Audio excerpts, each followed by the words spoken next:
Hello everyone.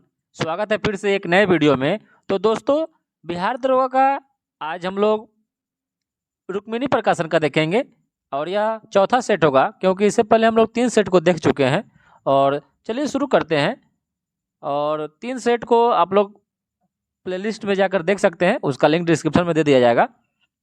तो पहला प्रश्न है कि निम्नलिखित में से कौन सा शहर किसी देश की राजधानी नहीं है। ऑप्शन ए है कैनबरा, सिडनी, वेलिंगटन, रियाद। तो इसका सही उत्तर हो जाएगा सिडनी। सिडनी या ऑस्ट्रेलिया का एक प्रसिद्ध शहर है, जबकि कैनबरा ऑस्ट्रेलिया की राजधानी है, वेलिंगटन न्यूजीलैंड की राजधानी है और रियाद यह सऊदी अरब की राजधानी है। अगला प्रश्न है कि भारत के किन राज्यों में गन्ना का उत्पादन सबसे ज़्यादा होता है।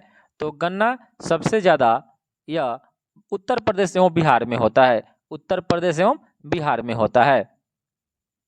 अगला प्रश्न है कि इंद्रधनुषी क्रांति का संबंध किससे है। तो इंद्रधनुषी क्रांति का संबंध यह हो जाएगा हरित क्रांति से, श्वेत क्रांति से, नीली क्रांति से, उपयुक्त में से सभी से हो जाएगा। और इंद्रधनुषीय क्रांति का नारा अटल बिहारी वाजपेयी के द्वारा दिया गया था। अटल बिहारी वाजपेयी के द्वारा दिया गया था। और इंद्रधनुषीय क्रांति का अभिप्राय जो था ना, वह कृषि विकास के विभिन्न क्षेत्रों से था, जिसके अंतर्गत हरित क्रांति था, श्वेत क्रांति था, नीली क्रांति था, पीली क्रांति था, रजत क्रांति था और स्वर्ण क्रांति था। और द्वितीय हरित क्रांति को एम.एस. स्वामीनाथन ने एवरग्रीन रिवोल्यूशन यानी सदाबहार क्रांति बताया था। और भारत में हरित क्रांति का जनक एम.एस. स्वामीनाथन को माना जाता है, जबकि वहीं आपसे पूछेगा कि ऐसे ही विश्व स्तर पर तो नॉर्मन बोरलॉग को माना जाता है। और इसी के लिए नॉर्मन बोरलॉग को 1970 ईस्वी में नोबेल का शांति पुरस्कार दिया गया था। जो नोबेल का शांति पुरस्कार कहाँ से दिया जाता है, तो ओस्लो से दिया जाता है। और हरित क्रांति जो शब्द है, यह विलियम गॉड ने 1968 ईस्वी में दिया था। और भारत में हरित क्रांति का जन्मभूमि पंतनगर कृषि विश्वविद्यालय है। और भारत में हरित क्रांति की शुरुआत 1966 से 67 में हुई थी। अगला प्रश्न है कि एक लड़का सड़क पर जा रहा था, जब अचानक बादलों में गड़गड़ाहट हुई तो उसे अपने आप को बिजली गिरने से बचाने के लिए क्या करना चाहिए। तो इसका सबसे अच्छा उपाय है कि अगर आप चल रहे हैं तो धरती पर नीचे अक्रूप बैठना चाहिए। अक्रूप बैठना चाहिए, यही आपका सबसे अच्छा उत्तर हो जाएगा, इसलिए ऑप्शन नंबर डी हो जाएगा। अगला प्रश्न है कि अमृत बाजार पत्रिका की स्थापना किसने की थी। अमृत बाजार पत्रिका की स्थापना किसने की थी।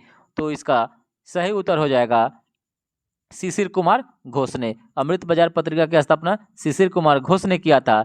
जबकि वहीं आपका बंगाली एक समाचार पत्र था, उसको एस एन बनर्जी के द्वारा निकाला गया था। संवाद कौमुदी और मिरात उल अखबार था, वह राजा राम मोहन राय के द्वारा। जबकि कांग्रेस का इतिहास पुस्तक पटाभी सीतारामैया के द्वारा लिखा गया था। और सोम प्रकाश एक समाचार पत्र था, वह ईश्वर चंद्र विद्यासागर के द्वारा 1859 ईस्वी में निकाला गया। और अभ्युदय, द लीडर, हिंदुस्तान समाचार पत्र मदन मोहन मालवीय के द्वारा शुरू किया गया था। अगला प्रश्न है कि सत्यार्थ प्रकाश की रचना किसने की थी। तो सत्यार्थ प्रकाश की रचना स्वामी दयानंद सरस्वती के द्वारा किया गया था। और आर्य समाज की स्थापना स्वामी दयानंद सरस्वती ने ही 1875 ईस्वी में किया था। और आर्य समाज का मुख्यालय 1877 में बॉम्बे के स्थान पर लाहौर को बनाया गया। और राजा राम मोहन राय ने 20 अगस्त 1828 को ब्रह्म समाज की स्थापना किए। और वहीं विवेकानंद 1857 में रामकृष्ण मिशन की स्थापना किए थे। अगला प्रश्न है कि बंगाल वर्ष 1905 में विभाजित हुआ, जिसे रद्द कर बंगाल का बंटवारा कब हुआ। तो 1905 में जब इसका विभाजन हुआ था, तो इसको रद्द कर बंगाल का बंटवारा कब किया गया। तो यह 1911 ईस्वी में किया गया था। इसी समय 22 मार्च 1912 को औपचारिक रूप से बंगाल से बिहार प्रांत बनाने की अधिसूचना जारी कर दी गई। तो इसीलिए 22 मार्च को बिहार दिवस मनाया जाता है। जबकि 1 अप्रैल 1912 को बिहार से बंगाल विधिवत रूप से अलग हुआ, जिसमें उड़ीसा भी शामिल था। और वहीं उड़ीसा बाद में जाकर 1936 में बिहार से अलग हो गया। अगला प्रश्न है कि महात्मा गांधी का दक्षिण अफ्रीका से वापसी, इनमें से किस घटना के कारण इनको प्रसिद्धि मिली थी।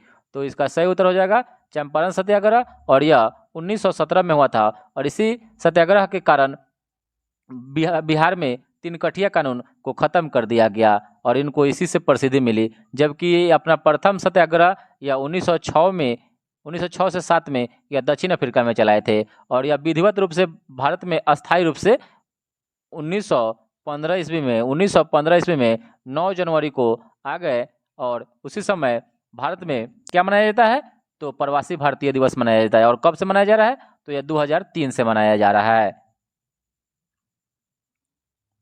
अगला प्रश्न है कि कैगा कैगा कैगा एक कर्नाटक में है, तो एक कहाँ है, तो मंगलौर के निकट है और यहाँ एक न्यूक्लियर विद्युत संयंत्र है। याद रखिएगा, कैगा कर्नाटक में और मंगलौर भी कर्नाटक में, इसलिए ऑप्शन यहाँ कर्नाटक नहीं है, मंगलौर है। तो याद रखिएगा मंगलौर बंगलौर के पास स्थित है। अगला प्रश्न है कि निम्नलिखित आदिवासी समुदाय में से कौन निग्रिटो प्रजाति का है, तो निग्रिटो प्रजाति का इसमें से कौन हो जाएगा, तो सेमांग हो जाएगा। और जो सेमांग जनजाति है यह मलेशिया में पाई जाती है, मलेशिया में निवास करती है। बद्दू है, तो बद्दू जो है यह अरब में पाया जाता है, सऊदी अरब में। मसाई, तो मसाई पूर्वी अफ्रीका यानी कीनिया में, कहाँ पाया जाता है, कीनिया में पाया जाता है। खिरगिज, तो खिरगिज मध्य एशिया में। जुल्लू दक्षिण अफ्रीका यानी नेटाल प्रांत। मायोरी न्यूजीलैंड में। और आइनू जापान में। और पिग्मी जो है वह कांगो बेसिन में पाया जाता है। चलिए अगला प्रश्न देखते हैं कि विश्व के आधे से अधिक कहवा का उत्पादन होता है, तो विश्व के आधे से अधिक कहवा का जो उत्पादन होता है वह ब्राज़ील में होता है। और विश्व का कहवा का पात्र ब्राज़ील देश को कहा जाता है। और विश्व में कहवा की जो मंडी है वह साओ पालो को कहा जाता है, साओ पाउलो कहा जाता है। और ब्राज़ील में कहवा के बागानों को फजेंडा कहा जाता है। क्या कहा जाता है, फजेंडा कहा जाता है, याद रखिएगा दोस्तों। और कहवा निर्यात करने का जो मुख्य पतन है वह सेंटोस बंदरगाह है। और भारत में सबसे ज़्यादा कहवा कर्नाटक में होता है। अगला प्रश्न है कि कौन से देश में द्विदलीय पार्टी है, तो ऑप्शन है पाकिस्तान, बांग्लादेश, म्यांमार और अमेरिका। तो द्विदलीय पार्टी किसमें है, तो यह अमेरिका में है। द्विदलीय, एक डेमोक्रेटिक पार्टी है और एक रिपब्लिकन पार्टी है। और चीन, अब चीन है तो चीन में एक दलीय शासन प्रणाली है, क्योंकि साम्यवादी गणतंत्र चाइना पार्टी चीन में है। लोकतंत्र में चीन में लोकतंत्र नहीं है लेकिन गणतंत्र है, ठीक है। और स्विट्जरलैंड में क्या है, बहुदेशीय शासन प्रणाली है। अगला प्रश्न है कि एक सेल का ईएमएफ होता है, तो एक जो सेल का जो ईएमएफ होता है ना वह अदिश राशि होता है।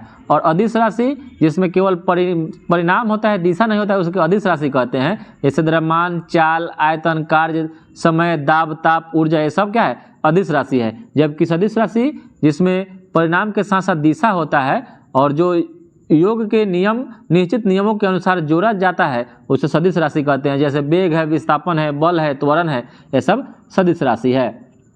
अगला प्रश्न है कि एक पुल से एक पत्थर को नदी में स्वतंत्र रूप से छोड़ दिया जाता है। यह नदी में जल की सतह को स्पर्श करने में 5 सेकंड का समय लेता है।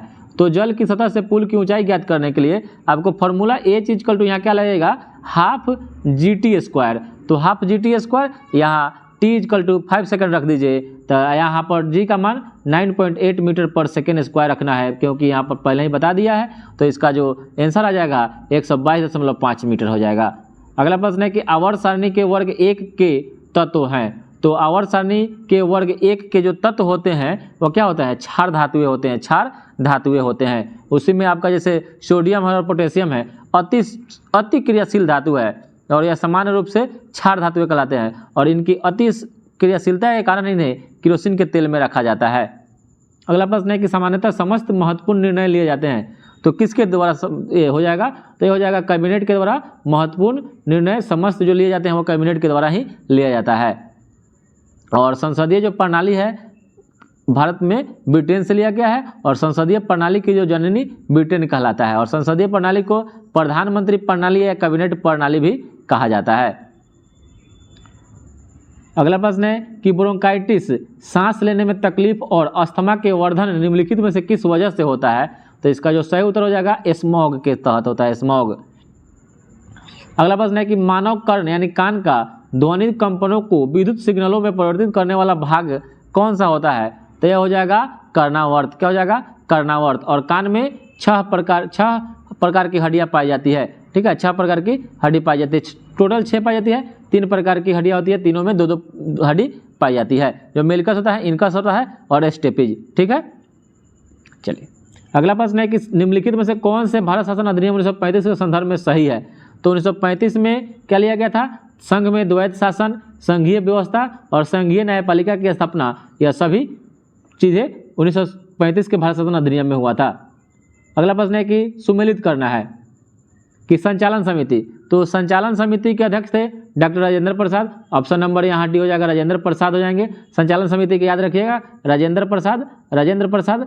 और प्रांतीय संविधान समिति, तो प्रांतीय संविधान समिति के थे सरदार वल्लभ भाई पटेल। संघीय संविधान समिति, तो ये थे जवाहरलाल नेहरू, ठीक है। और मूल अधिकार उप समिति, तो मूल अधिकार उप समिति यहाँ कट गया है, तो ये थे जेबी कृपलानी थे मूल अधिकार उप समिति के अध्यक्ष। और जेबी कृपलानी या झंडा समिति से भी जुड़े हुए थे। अगला प्रश्न है कि निम्नलिखित में से किस देश ने विश्व महासागर दिवस की अवधारणा प्रस्तावित की थी? यानी ये किसने कहा था कि विश्व महासागर दिवस भी मनाया जाना चाहिए? तो यह कनाडा देश ने किया था। कनाडा देश ने विश्व महासागर दिवस की अवधारणा प्रस्तावित की थी। और प्रथम पृथ्वी रियो सम्मेलन 1992 ईस्वी में जो कहाँ हुआ था, रियो डी जेनेरियो ब्राजील में हुआ था, जिसमें कनाडा ने प्रस्ताव विश्व महासागर दिवस का रखा था। और विश्व महासागर दिवस 2009 से 8 जून को मनाया जाता है। याद रखिएगा 8 जून को विश्व महासागर दिवस मनाया जाता है। और यह कब से मनाया जा रहा है? तो 2009 से मनाया जा रहा है। अगला प्रश्न है कि निम्नलिखित में से किस किस का संबंध संविधान के अनुच्छेद 3 से नहीं है? तो यह है कि नए राज्यों का निर्माण है, नए राज्यों का प्रवेश है, राज्यों के नामों में परिवर्तन है, जबकि राज्यों के आपसी विवाद जो है यह अनुच्छेद 3 में नहीं है। और राज्यों के जो आपसी विवाद है इसी के लिए अंतर्राज्यीय परिषद का जो स्थापना किया गया था, इसका उल्लेख अनुच्छेद 263 में इसमें दिया गया है।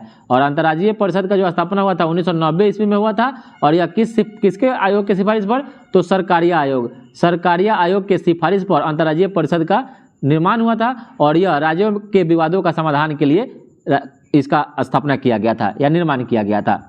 अगला प्रश्न है कि तमिलनाडु और आंध्र प्रदेश के तट का नाम क्या है?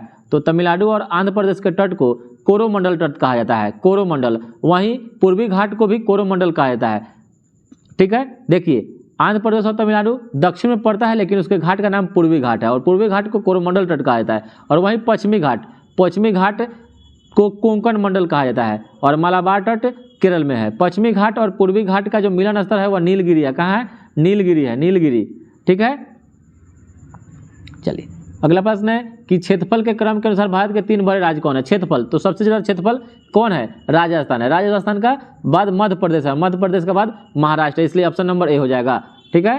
राम महा उत्तम पुरुष थे, याद रखिएगा। इसी पर आपका ट्रिक है कि क्षेत्रफल के अनुसार है, ठीक।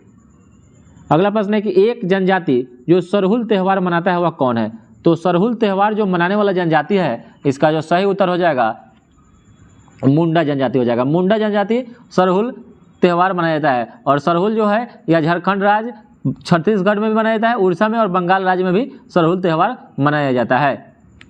अभी एक क्वेश्चन आपसे पूछता है कि भारत में सबसे बड़ी आबादी वाला जनजाति कौन है? तो भील है। सबसे बड़ी आबादी वाला जो जनजाति है वह भील है। और दूसरी सबसे बड़ी जनजाति वह गोंड की है, प्रथम भील, दूसरा गोंड। अगला प्रश्न है कि एक तरफ शहर है, एक तरफ नदी है, यानी किनारे बसा हुआ है, कटक। तो कटक जो है यह महानदी के किनारे है, कटक महानदी के किनारे स्थित है। लुधियाना नदी के किनारे लुधियाना शहर सतलज नदी के किनारे स्थित है। नासिक गोदावरी नदी के किनारे। और उज्जैन क्षिप्रा नदी के किनारे स्थित है।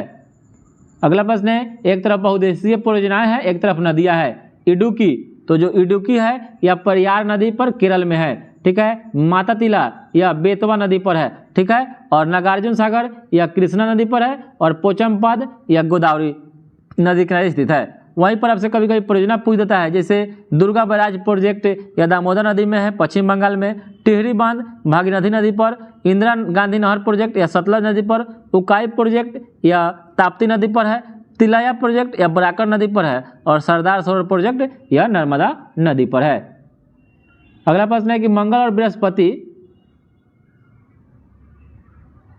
बृहस्पति की कक्षाओं के बीच सूर्य के चारों ओर परिक्रमा करने वाले सेल के छोटे टुकड़ों को क्या कहते हैं? तो मंगल और बृहस्पति पहले ही बता दिया, तो इसको धूमकेतु बोलते हैं। मंगल और बृहस्पति के बीच में रहता है। और एकमात्र जो क्षुद्र ग्रह है फोरवेस्टा, इसको नंगी आंखों से देखा जा सकता है। और सर्वप्रथम क्षुद्र ग्रह जो खोजा गया था वह सीरस था। कौन था? सीरस नामक क्षुद्र ग्रह को सर्वप्रथम खोजा गया था। और जो हेली नामक धूमकेतु है वह 76 वर्ष उसका परिभ्रमण काल है, और जो यह 2062 में दिखाई देगा, ठीक है। अगला प्रश्न है कि निम्न में से किसके बीच की अभिक्रिया में हाइड्रोजन गैस का उत्सर्जन नहीं होगा। तो हाइड्रोजन गैस का उत्सर्जन किसमें नहीं होगा, तो मैग्नीशियम और तनु हाइड्रोक्लोरिक अम्ल का अभिक्रिया जो होगा इसमें होगा। तनु और तांबा और तनु हाइड्रोक्लोरिक अम्ल होगा, तो इसमें आपका हाइड्रोजन गैस का क्या होगा, हाइड्रोजन गैस का उत्सर्जन नहीं होगा। ठीक है, और सल्फर का पाउडर और तनु से हाइड्रोक्लोरिक अम्ल का भी अभिक्रिया होगा, इसमें भी नहीं होगा। ठीक है, तो आपसे पूछ रहे नहीं होगा, तो ऑप्शन नंबर 2 और 3 हो जाएगा, ऑप्शन नंबर 20 सही हो जाएगा। अगला प्रश्न है कि लोलक की कालावधि किस पर निर्भर करती है।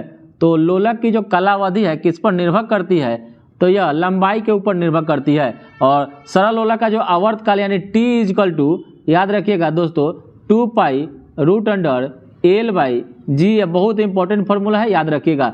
T is equal to 2 pi root under L by G होता है। तो आवर्तकाल किस पर निर्भर करेगा, तो लंबाई पर और गुरुत्वीय त्वरण पर भी निर्भर करता है। अगला प्रश्न है कि निम्न में से किसमें अस्थायी चुंबक की तरह चुंबकीय गुण नहीं होता है। तो अस्थायी चुंबक की तरह चुंबकीय गुण या चुंबक जो पत्थर होता है इसमें चुंबकीय गुण नहीं होता है। अगला प्रश्न है कि एक समतल दर्पण की शक्ति होती है। तो एक समतल दर्पण की शक्ति कितनी होती है, तो एक समतल दर्पण की शक्ति 0 होती है। और इसकी वक्रता त्रिज्या जो होती है समतल दर्पण की वह अनंत होती है। वक्रता त्रिज्या जो होती है वह अनंत होती है। अगला प्रश्न है कि परमाणु जिनमें प्रोटॉन की संख्या समान परंतु न्यूट्रॉनों की संख्या भिन्न भिन्न होती है उसको क्या बोलते हैं, तो उसको समस्थानिक बोलते हैं। क्या बोलते हैं, समस्थानिक बोलते हैं। अगला प्रश्न है कि पेडोलॉजी निम्न वैज्ञानिक अध्ययन से संबंधित है। तो पेडोलॉजी में मिट्टी का अध्ययन किया जाता है, पेडोलॉजी में मिट्टी का अध्ययन किया जाता है। और समस्थानिक में एक क्वेश्चन आपसे ये भी पूछता है कि सबसे ज्यादा समस्थानिक किस तत्व का है, तो यह पोलोनियम का है, पोलोनियम का है। पोलोनियम के समस्थानिक जो है वो 27 है। कितना है, 27।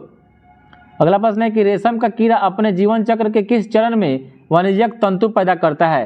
तो इसका जो सही उत्तर हो जाएगा वह आपका कोशित यानी प्यूपा हो जाएगा। प्यूपा वाणिज्यिक तंतु पैदा करता है किस चरण में, तो जब प्यूपा में होता है तभी करता है। चलिए अगला क्वेश्चन है कि एक तरफ विटामिन है एक तरफ उसका रासायनिक नाम है। तो विटामिन B1, तो विटामिन B1 का जो रासायनिक नाम है वो थायमिन है। विटामिन B1 को थायमिन बोलते हैं। विटामिन B2 को क्या बोलते हैं, राइबोफ्लोविन। विटामिन B2 को यहाँ राइबोफ्लोविन यहाँ पर है। Vitamin B2 riboflavin. Vitamin B6, तो विटामिन B6 का रासायनिक नाम है पायरोडॉक्सिन। Vitamin B6 pyridoxine. और विटामिन जो B12 है यह साइनोकोबालामिन है। विटामिन A का रासायनिक नाम रेटिनॉल है। विटामिन D का कैल्सीफेरॉल। विटामिन E का टोकोफेरॉल। अब देखिए विटामिन, तो एक बहुत इंपॉर्टेंट क्वेश्चन है, जल में घुलनशील विटामिन B और C है। जल में B और C, और A, D, E और K जो है यह वसा में घुलनशील विटामिन का नाम है। अगला प्रश्न है कि निम्नलिखित में से कौन ऑक्साइड उदासीन है। कौन सा जिसमें ऑक्साइड है वह उदासीन है, तो यह हो जाएगा CaO, जिसको बिना बुझा हुआ चूना कहते हैं। बिना बुझा हुआ चूना कहते हैं CaO, कैल्शियम ऑक्साइड। वही बुझा हुआ चूना कैल्शियम हाइड्रोक्साइड होता है। कैल्शियम हाइड्रोक्साइड होता है। चलिए अगला प्रश्न है कि अंतरिक्ष यात्री निर्वात में सीधे खड़े नहीं रह सकते हैं क्योंकि। तो अंतरिक्ष यात्री जो निर्वात में सीधे खड़े नहीं रह सकते हैं क्योंकि क्या होता है, तो इसका जो सही उत्तर हो जाएगा वहाँ गुरुत्व नहीं होने के कारण वह सीधा नहीं हो सकता है। अगला प्रश्न है कि वायु में प्रतिरोध को नगण्य मान लेने पर लोहे और लकड़ी की समान भार की गेंद को समान ऊंचाई से गिराने पर क्या प्रभाव पड़ता है। तो यह होता है कि पृथ्वी पर दोनों एक समय ही गिरेगी। अगला प्रश्न है कि जल का अधिकतम घनत्व क्या होगा, कितना पर होता है। तो यहाँ देखिए केल्विन पर शब्द दिया हुआ है, तब जाते हैं 4 डिग्री सेल्सियस पर सेल्सियस में रहता है, तो 4 डिग्री सेल्सियस पर घनत्व अधिकतम होता है। तो क्या होता है 273 में आपको क्या करना है 4 डिग्री जोड़ लेना है। 273 में 4 जोड़ेंगे तो 277 डिग्री सेल्सियस पर जल का घनत्व अधिकतम हो जाएगा। अगला प्रश्न है कि सरकार की कुल आय तथा कुल व्यय के बीच के अंतर को क्या कहते हैं या क्या होता है। तो सरकार के कुल आय और कुल व्यय के बीच के अंतर को क्या कहते हैं, तो यह कहते हैं बजटीय घाटा। जो बजटीय घाटा होता है वह सरकार की कुल आय और कुल व्यय के बीच के अंतर को कहते हैं।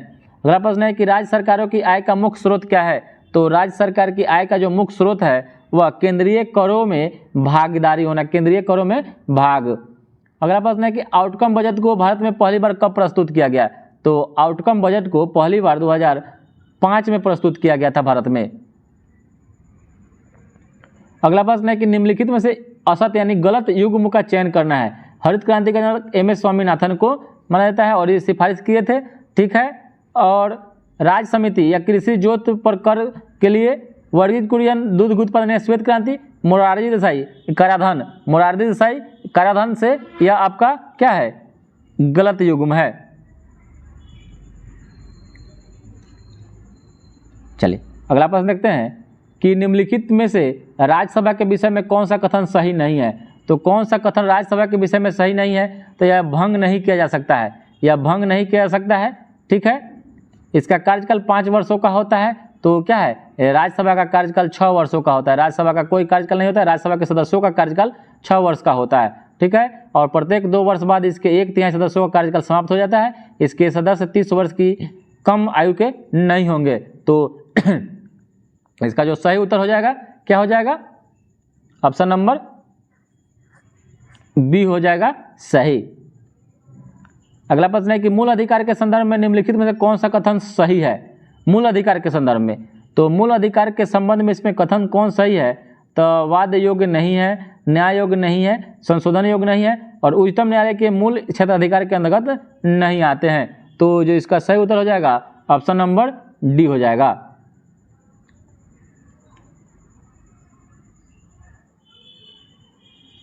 चलिए अगला प्रश्न मैथ का है, इसको देख लीजिएगा दोस्तों, इसका पीडीएफ आप लोग को टेलीग्राम पर मिल जाएगा। अगला प्रश्न है कि निम्नलिखित में से किसका संबंध चुनाव आयोग से नहीं है। तो निम्नलिखित में से किसका संबंध चुनाव आयोग से नहीं है, तो इसका जो सही उत्तर हो जाएगा चुनाव की वैधता का निपटारा करना। चुनाव की वैधता का निपटारा करना चुनाव आयोग से संबंधित नहीं है। चुनाव आयोग का गठन अनुच्छेद 324 के अंतर्गत किया गया था, अनुच्छेद 324 के अंतर्गत किया गया था। वहीं 326 के अंतर्गत वयस्क मताधिकार को रखा गया है, क्योंकि अनुच्छेद 326 के अंतर्गत ही प्रत्येक वयस्क नागरिक मतदान के अधिकार प्राप्त करते हैं। चलिए अगला प्रश्न है कि भारतीय संविधान में ब्रिटिश संविधान से निम्न में कौन सा तत्व नहीं लिया गया है। तो कौन सा तत्व इसमें से नहीं लिया गया है, तो न्यायपालिका की जो स्वतंत्रता है या यूएसए से लिया गया है, जबकि विधि का शासन, कानून निर्माण की प्रक्रिया और संसदीय सरकार या तीनों ब्रिटेन से लिया गया है। और न्यायपालिका की स्वतंत्रता अमेरिका के संविधान से लिया गया है। अगला प्रश्न है कि पत्तों में लाल, नारंगी और पीले रंग किसके कारण होते हैं। तो यह हो जाएगा कैरोटीनाइड के कारण, कैरोटीनाइड के कारण हो जाएगा। अगला प्रश्न है कि आर्थ्रोपोडा समूह के अंतर्गत शामिल नहीं है। तो आर्थ्रोपोडा के समूह के अंतर्गत इसमें से कौन शामिल नहीं है, तो हो जाएगा जोंक। जोंक एनिलिडा ग्रुप में, जबकि तिलचट्टा, झींगा और मक्खी आर्थ्रोपोडा में आता है। अगला प्रश्न है कि बराबर द्रव्यमान के 2 पिंडों H और 4H ऊंचाइयों पर रखा जाता है, इनकी स्थितिज ऊर्जा का अनुपात निकालना है। तो ये हो जाएगा mgh बटा mg गुना 4H, ठीक है। तो यहाँ क्या हो जाएगा 1:4, इसका आंसर हो जाएगा ऑप्शन नंबर बी हो जाएगा। अगला प्रश्न है कि ध्वनि तरंगे ऑप्शन ध्वनि तरंगे क्या है। तो ध्वनि तरंगे ठोस और गैस दोनों माध्यमों में चल सकती है, जबकि निर्वात में गमन नहीं करती है। याद रखिएगा, ध्वनि एक अनुदैर्ध्य तरंग का उदाहरण है और ध्वनि तरंगों पर दाब का कोई प्रभाव नहीं पड़ता है। जैसे आप समझ लीजिए, जैसे डीजे बज रहा है, आप उसको दबा के रखिएगा, दाब उस पर दीजिएगा तो कोई असर पड़ेगा नहीं, वो साउंड तो आएगा ही, ठीक है। और वहीं 1 डिग्री सेंटीग्रेड तापमान बढ़ने पर ध्वनि का मान 0.61 मीटर पर सेकंड बढ़ जाता है। और वहीं प्रकाश जो तरंगे हैं निर्वात में भी गमन कर लेती है। अगला प्रश्न है कि स्फूर्ति, ये भी एक मैथ का प्रश्न है, देख लीजिएगा दोस्तों। अगला प्रश्न है कि निम्नलिखित को आपको सजाना है, ठीक है, निम्नलिखित को आपको सजाना है। जैसे अथर्ववेद है, तो अथर्ववेद में क्या है, तो औषधियों से संबंधित है, जादू टोना से संबंधित है। ऋग्वेद, तो ऋग्वेद में ईश्वर की महिमा की गई है। यजुर्वेद में आपको क्या किया गया है, बलिदान की विधि यानी यज्ञ कराने का विधि। और सामवेद में संगीत के बारे में बताया गया है, सामवेद को संगीत का जनक माना जाता है। अगला प्रश्न है कि ऋग्वेद संहिता का 9वां मंडल मुख्यतः किसको समर्पित है। तो यह सोम देवता को समर्पित है। किसको, सोम देवता एवं सोम इसे पेय पर नामांकित देवता को समर्पित है। अगला प्रश्न है, बहुत ही इंपॉर्टेंट प्रश्न है कि संगम साहित्य में तोल्कापियम एक ग्रंथ है। तो तोल्कापियम जो एक ग्रंथ है वह तमिल व्याकरण का एक ग्रंथ है, तमिल व्याकरण का एक ग्रंथ है। अगला प्रश्न है कि मलिक काफूर कौन था। तो मलिक काफूर जो था ना, यह कौन था, तो यह हो जाएगा अलाउद्दीन खिलजी का दक्षिणी विजय का सेनापति था।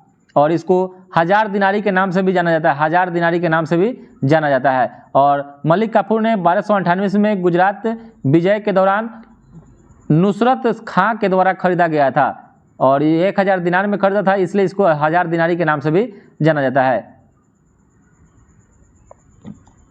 अगला प्रश्न है कि निम्न में से किस मुगल बादशाह ने दिल्ली की जामा मस्जिद का निर्माण करवाया था?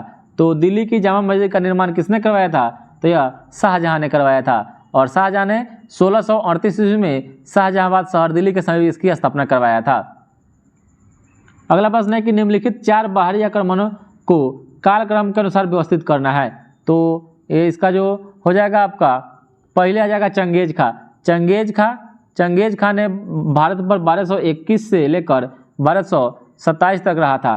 तैमूर लंग 1398 में आक्रमण किया था, 1398 में, और अहमद शाह अब्दाली 1748 में और नादिर शाह 1739 में। तो क्या हो जाएगा आपका पहले आ जाएगा आपका 2, उसके बाद 4, उसके बाद 3, उसके बाद 1। ऑप्शन नंबर सी सही हो जाएगा। अगला प्रश्न है कि निम्नलिखित में से कौन सुमेलित नहीं है? तो प्रार्थना समाज आपका आत्मारंग पांडुरंग के द्वारा किया गया था, सही है। आत्मीय सभा, तो आत्मीय सभा जो है देवेंद्र नाथ टैगोर है या गलत है? आत्मीय सभा राजा राम मोहन राय के द्वारा 1815 ईस्वी में इसका स्थापना किया गया था। और भारतीय ब्रह्म समाज केशव चंद्र सेन, सही है। और राधा स्वामी सत्संग तुलसीदास, ये भी सही है। आपका ऑप्शन नंबर बी सही हो जाएगा। अगला प्रश्न है कि निम्नलिखित में से किसे दक्षिण गंगोत्री के नाम से जाना जाता है? तो दक्षिणी गंगोत्री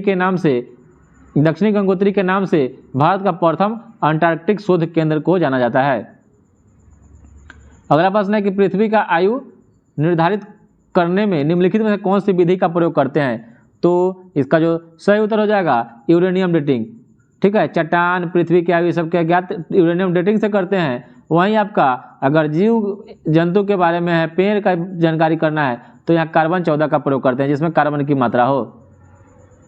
और वहीं आपका पेड़ की अगर वृक्षों की आयु ज्ञात करनी है तो उसके बलयों को गिनकर ज्ञात कर सकते हैं। और पृथ्वी की आयु है तो यूरेनियम डेटिंग विधि से करते हैं। अगला प्रश्न है कि महासागर में ज्वार भाटा की उत्पत्ति का क्या कारण है? तो महासागर में ज्वार भाटा की उत्पत्ति का जो कारण है वह आपका सूर्य और चंद्रमा के संयुक्त प्रभाव से है। अगला प्रश्न है कि व्यापारिक पवनें कहाँ से चलती है? तो व्यापारिक जो पवनें होती है वह उपोष्ण उच्च दाब से चलती है, उपोष्ण उच्च दाब से चलती है। अगला प्रश्न है कि निम्नलिखित में कौन सी भूमध्यसागरीय जलवायु की विशेषता है? तो भूमध्यसागरीय जलवायु की विशेषता शीत ऋतु में वर्षा होना, और भूमध्यसागरीय में खट्टे फलों का उत्पादन बड़े पैमाने पर किया जाता है, जैसे अंगूर हो जाएगा, नींबू, संतरा, ये सब का उत्पादन सबसे ज़्यादा होता है। अगला प्रश्न है कि वर्तमान बिहार में विधान परिषद और लोकसभा सदस्यों की संख्या कितनी है? तो विधान परिषद 75 है और लोकसभा कितना है? 200, आपका लोकसभा 40 है, तो इसका ऑप्शन नंबर सी हो जाएगा। विधान परिषद 75 है, कर्नाटक में भी 75 है, और वहीं आपका 40 लोकसभा में है, 16 राज्यसभा में है, विधानसभा में 243 है। चलिए अगला प्रश्न है कि हिंद चीन पहुंचने वाला प्रथम व्यापारी कौन था? तो हिंद चीन पहुंचने वाला प्रथम व्यापारी पुर्तगाली था। अगला प्रश्न है कि निम्न में से किसने सर्वप्रथम शीत युद्ध शब्द का प्रयोग किया था? तो शीत युद्ध शब्द का प्रयोग बर्नार्ड बारूच के द्वारा किया गया था। और कब किया गया था? तो 1947 में शीत युद्ध शब्द का प्रयोग किया गया था। और शीत युद्ध एक ऐसा युद्ध होता है जिसमें वाक युद्ध की भूमिका मुख्यतः होती है। यह एक कूटनीतिक युद्ध का जिसमें से 2 या 2 से अधिक शक्तियों के मध्य सशस्त्र संघर्ष नहीं था। और नाटो संगठन की स्थापना शीत युद्ध का ही एक कारण था। और 26 दिसंबर 1991 को यूएसएसआर का विघटन से शीत युद्ध की समाप्ति माना जाता है। और पंडित जवाहरलाल नेहरू ने शीत युद्ध को अस्नायु युद्ध भी कहा है। अगला प्रश्न है कि निम्न से किस तिथि को राष्ट्रीय ऊर्जा संरक्षण दिवस मनाया जाता है? तो राष्ट्रीय ऊर्जा संरक्षण दिवस यह 14 दिसंबर को मनाया जाता है, 14 दिसंबर को। चलिए आगे बढ़ते हैं दोस्तों कि अंतर्राष्ट्रीय ओलंपिक समिति की पहली भारतीय महिला सदस्य निम्न से कौन है? तो अंतर्राष्ट्रीय ओलंपिक समिति IOC कि वर्तमान में एकमात्र सक्रिय जो महिला बनी है भारत की तरफ से वह नीता अंबानी है, ठीक है। और यह 4 अगस्त 2016 को बनी और यह 70 वर्ष की आयु तक इससे जुड़ी रहेगी। चलिए अगला प्रश्न है कि इसमें से कौन सा युग्म गलत है। अरुंधति राय सुटेबल पुस्तक, तो सुटेबल बुआ पुस्तक के लेखक अरुंधति राय नहीं है, यहीं आपका गलत हो जाएगा, यहीं आपका गलत ऑप्शन नंबर ए जो हो जाएगा। और सुटेबल बुआ, तो सुटेबल बुआ जो है ना, अच्छा आपसे पूछा है कि इसमें कौन सा युग्म सत्य है, तो अरुंधति राय ने पुस्तक जो लिखी है a god A small thing, ठीक है। और सुटेबल बुआ विक्रम सेठ की पुस्तक है, तो यहाँ गलत दिया हुआ है। Kapil Dev playing it my वे, तो प्लेइंग इट माई वे यह आपका सचिन तेंदुलकर का, ठीक है, सचिन तेंदुलकर का पुस्तक है, उनकी आत्मकथा है। और जबकि कपिल देव के पुस्तक का नाम है स्ट्रेट फ्रॉम द हार्ट, ठीक है, तो ये भी गलत है। और नवीन चावला टू लाइव्स जो है यह विक्रम सेठ की पुस्तक है और नवीन चावला ने पुस्तक लिखी है मदर टेरेसा, जबकि एक पुस्तक है फ्यूरी या सलमान रश्दी। यही आपका ऑप्शन नंबर 20 सही हो जाएगा, ऑप्शन नंबर बी सही हो जाएगा, क्योंकि सही पूछ रहा है, बाद बाकी सभी गलत दिया हुआ है। अगला प्रश्न है कि निम्न से किस वर्ष बेहतर प्रदर्शन करने वाले खिलाड़ियों के लिए पेंशन की योजना की शुरू किया गया था। पेंशन योजना, तो बेहतर प्रदर्शन करने वाले खिलाड़ियों के लिए पेंशन योजना की शुरुआत कब की गई, तो यह किया गया था 1994 ईस्वी में, 1994 ईस्वी में। और यह पेंशन 30 वर्ष की आयु होने पर जीवन भर के लिए दी जाती है। अगला प्रश्न है कि निम्न से किस वर्ष राष्ट्रीय सौर मिशन का प्रारंभ हुआ था। तो राष्ट्रीय सौर मिशन का प्रारंभ जो हुआ था यह 2010 ईस्वी में हुआ था, 2010 ईस्वी में हुआ था।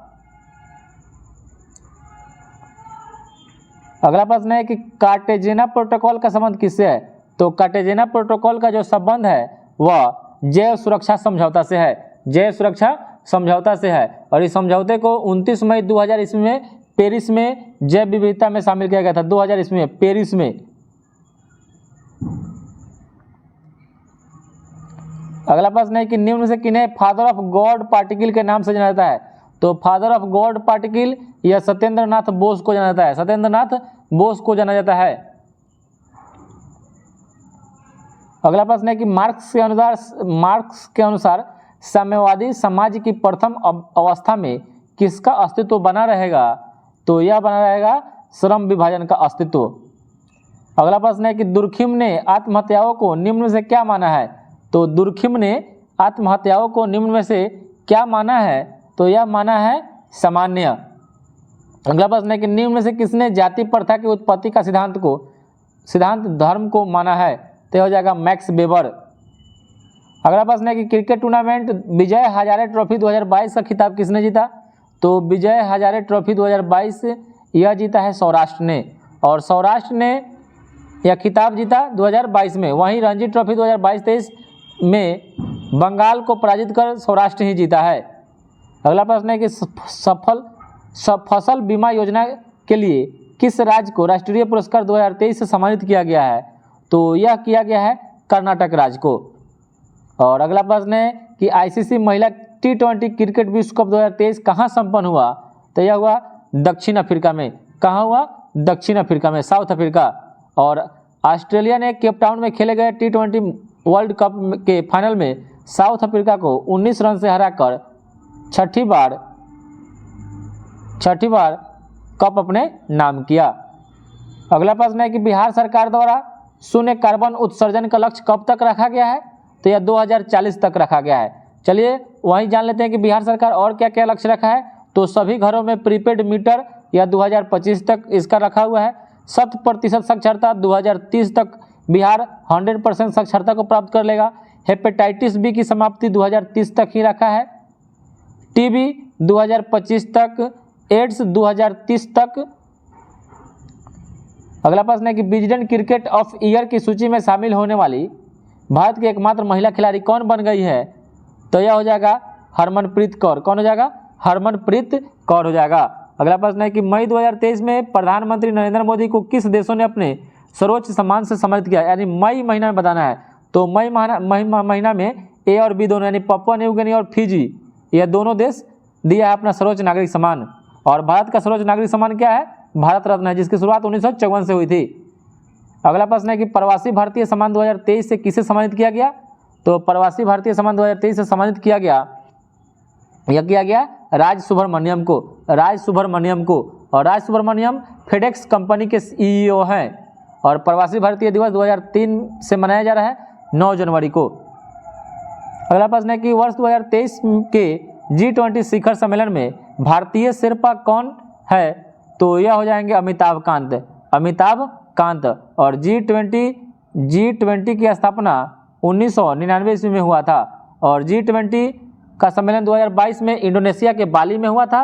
और वहीं 23 में G20 का सम्मेलन भारत में हुआ। अगला प्रश्न है कि ऑस्कर अवार्ड 2023 में सर्वश्रेष्ठ अभिनेता का अवार्ड किसे दिया गया? तो यह दिया गया ब्रेंडन फ्रेजर को, ब्रेंडन फ्रेजर को यह अवार्ड दिया गया। और यह पुरस्कार की शुरुआत 1929 में हुई थी और यह 1929 से दिया जा रहा है। अगला प्रश्न है कि 2024 में क्वेड शिखर सम्मेलन की मेजबानी कौन सा देश करेगा? तो क्वेड शिखर सम्मेलन का मेजबानी 2024 में भारत करेगा। और 2023 में क्वेड का जो शिखर सम्मेलन हुआ था वह जापान की राजधानी जापान के शहर हिरोशिमा में। और क्वेड की औपचारिक स्थापना 2017 में हुआ था, जिसमें भारत, जापान, ऑस्ट्रेलिया और अमेरिका शामिल है, 4 देश। और फिल्म फेयर पुरस्कार 2023 में सर्वश्रेष्ठ अभिनेता का पुरस्कार किसने जीता? तो यह जीता है राजकुमार राव। और फिल्म में बेस्ट फिल्म का पुरस्कार गंगूबाई काठियावाड़ी को मिला। और हीरो में मिला राजकुमार राव को, हीरोइन में आलिया भट्ट को। अगला प्रश्न है कि 16वां IPL संस्करण का खिताब किस टीम ने जीता? तो 16वां IPL यह जीता चेन्नई सुपर किंग्स ने। और किसको? तो गुजरात टाइटंस को हराकर। अगला प्रश्न है कि रिफ्लेशंस नामक पुस्तक के लेखक कौन है? तो यह हो जाएगा नारायण बाघुल। नारायण बाघुल रिफ्लेशंस नामक पुस्तक के लेखक हैं। अगला प्रश्न है कि मई 2023 में त्रिपुरा टूरिज्म के ब्रांड एम्बेसडर कौन बने हैं? तो त्रिपुरा टूरिज्म के ब्रांड एम्बेसडर सौरव गांगुली को बनाया गया है, सौरव गांगुली को। और वहीं MS धोनी या SBI के ब्रांड एम्बेसडर बन गए हैं, SBI के। अगला प्रश्न है कि solar energy corporation of India limited का प्रबंध निर्देशक किसे नियुक्त किया गया है? तो यह किया गया है अजय यादव को, अजय यादव को। और अगला प्रश्न है कि 4 जून 2023 को मणिपुर हिंसा की जांच के हेतु किसकी अध्यक्षता में 3 सदस्यीय समिति की गठित की गई या इसका गठन किया गया? तय किया गया अजय लांबा की अध्यक्षता में। और बिग बॉस रियलिटी शो 2023 का विजेता 14 अगस्त 2023 को कौन बना? तय बना है एल्विस यादव। और इनके जो टॉप रनर कौन अप है? तो फुकरा इंसान। अगला प्रश्न है कि महाराष्ट्र के अहमदनगर जिले का नाम बदलकर क्या कर दिया गया है? तो यह कर दिया गया है अहल्याबाई होलकर नगर, अहल्याबाई होलकर नगर। तो आज के लिए इतना ही दोस्तों। कमेंट में जरूर बताइएगा दोस्तों कि आप लोग को यह वीडियो कैसा लगा।